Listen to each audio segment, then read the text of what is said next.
Olá para todos, estou aqui para mais uma videoaula no canal YouTube da Imagem.vet, ainda sobre o tema Radiologia em Animais Silvestres, porém o assunto de hoje vai ser posicionamento radiográfico para aves. Eu sou a Gabriela Rodrigues, uma das radiologistas responsáveis pela emissão dos laudos de animais silvestres da equipe Imagem.vet. Antes de iniciarmos essa videoaula, inscreva-se no canal se você não está inscrito, ative o sininho para receber as notificações, assim você fica sabendo das novidades do nosso canal quando entram novas aulas. Não é preciso dizer que as aves são diferentes dos mamíferos, né? É preciso ter em mente isso para que a gente pense que o posicionamento radiográfico para esses pacientes, para as aves, também vai ser diferente daquilo que a gente está acostumado na rotina de cães e gatos. Uma dessas particularidades, uma dessas diferenças, e que a gente tem que tomar bastante atenção, é na contenção. Então, a contenção das aves, ela precisa ser feita, precisa ser realizada por alguém treinado, alguém capacitado e acostumado a conter esses pacientes. Muitos deles têm tamanho reduzido, como canários, periquitos australianos, pequenas calopsitas, e são pacientes extremamente estressados, na sua grande maioria, né? Eles não estão acostumados com o contato físico, eles não estão acostumados com a contenção, com a manipulação, e esse estresse pode inclusive piorar o quadro clínico desses pacientes, que é uma coisa indesejada. Então a contenção ela tem que ser firme, ela tem que ser ao mesmo tempo cuidadosa e proveitosa para que a gente, ao mesmo tempo, consiga conter um paciente para um bom posicionamento, evitando o número de repetições. Né? Isso é uma coisa importante. Quanto menos a gente repetir imagens, menos a gente vai estressar esse paciente, né? E menor a chance da gente prejudicá-lo no seu quadro clínico.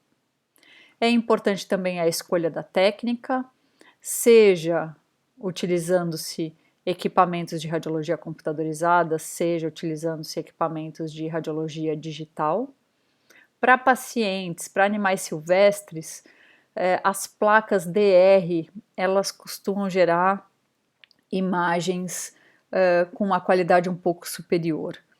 Por serem pacientes pequenos, as estruturas também são pequenas, bastante delicadas, e a qualidade da imagem gerada por placas digitais pode ser superior em algumas situações a imagens geradas pelas placas de radiologia computadorizada. Claro que não quer dizer que a gente não possa realizar excelentes imagens e excelentes diagnósticos com equipamentos de radiologia computadorizada, claro que isso é possível, desde que a gente saiba explorar ao máximo a capacidade desse equipamento, escolhendo a melhor técnica. Dentre os fatores da técnica, é importante que se aponte o tempo de exposição. Na veterinária a gente usa tempos de exposições curtos, porque os nossos pacientes eles não são colaborativos e na rotina eles não estão também sedados e anestesiados. Então o tempo de exposição curto, ele minimiza a possibilidade de artefatos de moção, artefatos de borramento, né, causados pela movimentação do paciente ou até mesmo no caso das aves, pela respiração acelerada, pelo batimento cardíaco acelerado. Então, a gente vai sempre utilizar aqui especialmente tempos de exposição bastante curtos, o mínimo que a técnica do meu equipamento permitir. O objetivo não é apontar a anatomia, né, não é discorrer sobre a anatomia, mas só relembrando que as aves, assim como eu comentei na videoaula dos répteis, elas não possuem uma cavidade torácica delimitada de uma cavidade abdominal por um diafragma, não existe essa separação. As aves também possuem o que a gente chama de cavidade celomática. Os pulmões eles são localizados mais dorsalmente, né? Dorsais da silhueta cardíaca, caudal a essa a silhueta hepática, né? Nós conseguimos avaliar também o trato gastrointestinal, até a região da cloaca, então do inglúvio passando pelo proventrículo, ventrículo, alças intestinais, região de cloaca. As silhuetas renais, né, os rins, eles ficam juntos, ficam adjacentes e ventrais ao sinsacro. Algumas vezes a gente pode observar gônadas e a silhueta esplênica, e as estruturas ósseas, que muitas delas vão ter uma nomenclatura diferenciada nas aves, né, diferente daquilo que a gente utiliza nos mamíferos. Ainda falando de técnica e posicionamento, o ideal e o melhor dos mundos seria que a gente pudesse trabalhar com sedação e anestesia, principalmente em animais silvestres. Isso minimizaria demais o estresse para esse paciente, evitaria maiores repetições, né, evitaria uma contenção mais firme e melhoraria a qualidade do posicionamento e, consequentemente, a qualidade do diagnóstico, né, a qualidade do resultado final da imagem e do diagnóstico. E outra vantagem seria a não exposição das mãos ao foco primário de raio-x, que talvez seja uma das coisas mais comuns que a gente vê na contenção das aves. Como eu já falei, por se tratarem muitas vezes de pacientes pequenos, é difícil realizar a contenção sem a exposição das mãos quando esses pacientes não estão sedados e anestesiados. Quando a gente pensa em posicionamento radiográfico, então, se for um estudo da região do corpo ou da cavidade celomática, obrigatoriamente a gente vai produzir duas imagens, uma laterolateral, em decúbito direito ou esquerdo, tanto faz, não há necessidade de realizar os dois decúbitos, apenas um é suficiente, e uma imagem ventro-dorsal, né? Eu preciso das duas imagens para ter um diagnóstico mais acurado a respeito desse paciente. Pode-se fazer imagens dos membros torácicos, ou seja, das asas, e dos membros pélvicos nas projeções médio-laterais e crânio-caudais ou caldo-craniais. É mais fácil nas aves, nas asas, realizar imagens caldo-craniais, e nos membros pélvicos médio-lateral e crânio-caudais ou dorso-plantares, quando a gente fala da região dos pezinhos, né, das garras, dos dedos e das garras. E ainda podemos realizar radiografias do crânio, em projeção laterolateral e projeção dorso-ventral. É importante que se diga que o raio-x contribui pouco para a avaliação da coluna vertebral nas aves. A coluna vertebral nas aves, elas possuem uma anatomia toda particular, toda peculiar, são estruturas muito pequenas, muito delicadas, são múltiplas vértebras, algumas delas são fusionadas, como na região do sinsacro, né, que é um osso todo particular. Então, por essa delicadeza dessas estruturas, é diferente do que a gente avaliar a coluna de um cão e de um gato, que a gente consegue observar espaços intervertebrais, forames intervertebrais, processos espinhosos, processos transversos. Aqui nas aves, especialmente, por uma questão de tamanho, de complexidade dessas estruturas, mesmo em aves grandes, o raio-x ele contribui pouco para a avaliação da coluna vertebral, a menos que a gente esteja falando aí de um processo traumático ou de lesões muito evidentes. Eu vou discorrer um pouco sobre o posicionamento em si e mostrar algumas ilustrações de livro, de literatura. Tá? Essa primeira falando do posicionamento do crânio, e tanto esse slide quanto os próximos vão mostrar aparatos como este aqui, né, que funcionam aí tipo de uma guilhotina, obviamente não cortante, né, mas só para segurar a cabeça do paciente, evitando a contenção manual e principalmente a exposição dos dedos, a exposição das mãos ao feixe de raio-x e inclusive se sobrepondo à região de interesse. Claro que para uma situação dessa o paciente precisa estar sob contenção química, senão o estresse vai ser muito grande. Então aqui um exemplo só do que seria uma imagem lateral do crânio. Então esse pontilhado vermelho mostrando a área de colimação, a área do foco, de incidência do foco radiográfico primário e o centro bem na região do crânio, né? Então, a região de interesse no centro dos raios. Novamente aparece esse tipo de aparato, onde a cabeça, né, o pescoço ficam contidos nessa espécie de guilhotina, e os membros e as asas podem ser contidos através desses barbantes. Aqui uma imagem resultante desse tipo com o uso desse tipo de equipamento. E aqui uma outra imagem onde também está o paciente sob essa guilhotina de acrílico, as asas estão contidas pelas luvas de chumbo e os membros pélvicos estendidos utilizando-se aí fita crepe. Não preciso comentar também que esse paciente está sob contenção química, né? Senão o estresse aqui seria imenso, tá? Obrigatoriamente ele tem que estar sob contenção química.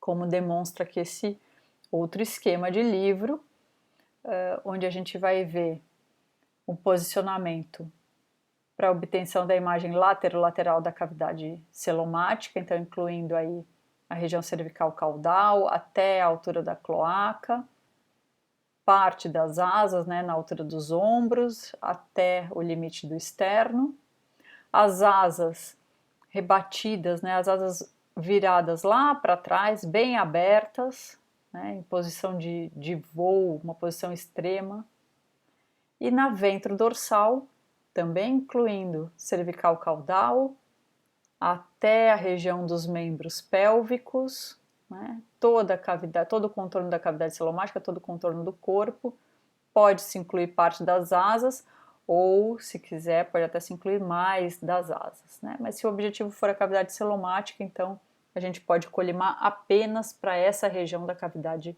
celomática, evitando a dispersão de radiação, evitando a exposição de quem estiver contendo esse paciente. Nessa ilustração, esse paciente está sob a máscara, está sob anestesia geral e está sendo usado esse equipamento de contenção. Mas é interessante aproveitar esses esquemas para se mostrar o posicionamento das asas. As asas bem abertas lateralmente na imagem ventrodorsal e os membros pélvicos estendidos caudalmente, e na lateral as asas lá para trás e os membros pélvicos também estendidos caudalmente lá para trás. A ideia de tudo isso é tirar a sobreposição dos membros à região de interesse, que é a cavidade celomática.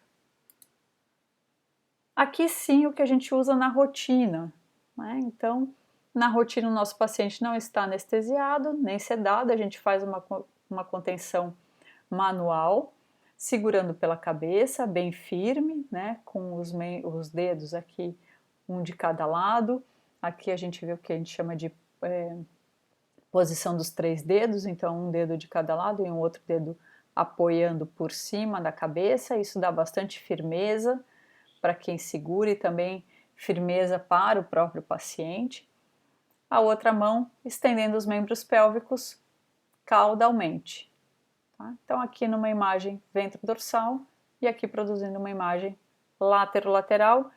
Vejam como fica o posicionamento das asas na lateral e na ventrodorsal as asas estão firmes aí, né? Estão seguras por essas placas. O que acontece na maioria das vezes na rotina é que tem uma segunda pessoa também para segurar esse paciente que estende essas asas lateralmente, né? Ou que segura essas asas aqui lá para trás. Então vejam, muitas vezes a gente precisa de 2 pessoas para segurar um paciente tão pequeno, né? E ao lado só demonstrando então a proteção de chumbo das luvas, né? Então protegendo as mãos do operador para que ela não seja exposta ao raio, no caso aqui na radiação secundária, porque a radiação primária ela vai incidir apenas onde a gente está vendo o quadrado amarelo. Então a gente vai colimar o foco de raios apenas para a região de interesse.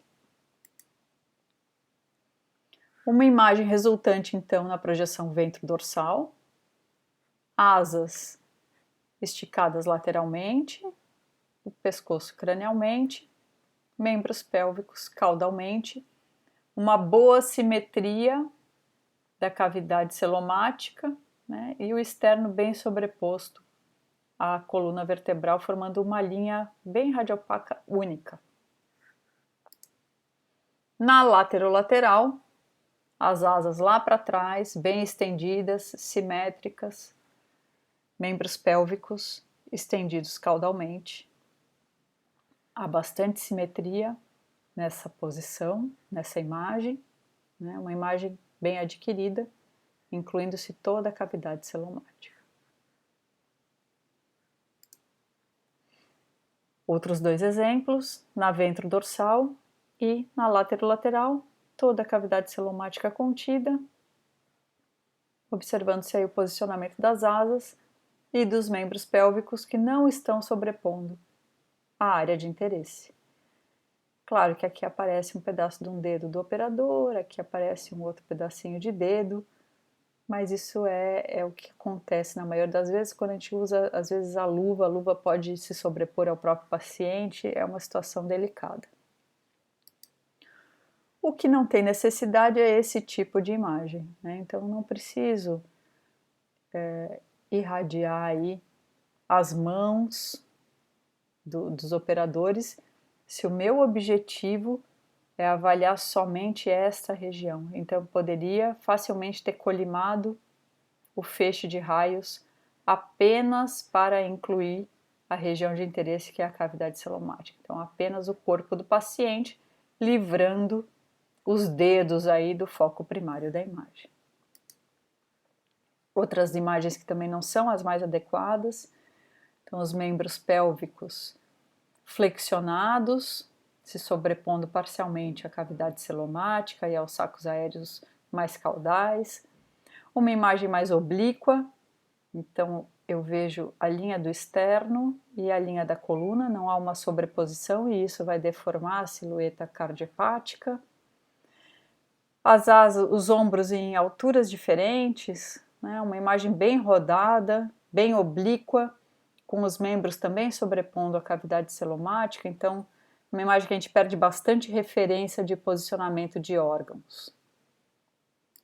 É claro que em algumas situações a gente pode improvisar e a gente pode se adaptar à condição do paciente, né? Talvez aqui o raio-x não fosse a técnica de imagem mais indicada, talvez uma ultrassonografia fosse mais adequada a esse paciente, mas de qualquer forma foi feita aqui uma imagem laterolateral com o paciente em estação, feixe horizontal, ele sob um suporte, para avaliar esse aumento de partes moles acentuado na sua região mais caudal. Essa aqui é uma adaptação totalmente válida para essa situação deste paciente. Então, só lembrando o que avaliar em cada imagem, né? Quando a gente fala de cavidade celomática. Na laterolateral, eu quero avaliar campos pulmonares, silhueta cardíaca e grandes vasos. Eu quero avaliar a área hepática, silhuetas renais, silhueta esplênica, gônadas, que algumas vezes podem ser vistas, outras vezes não.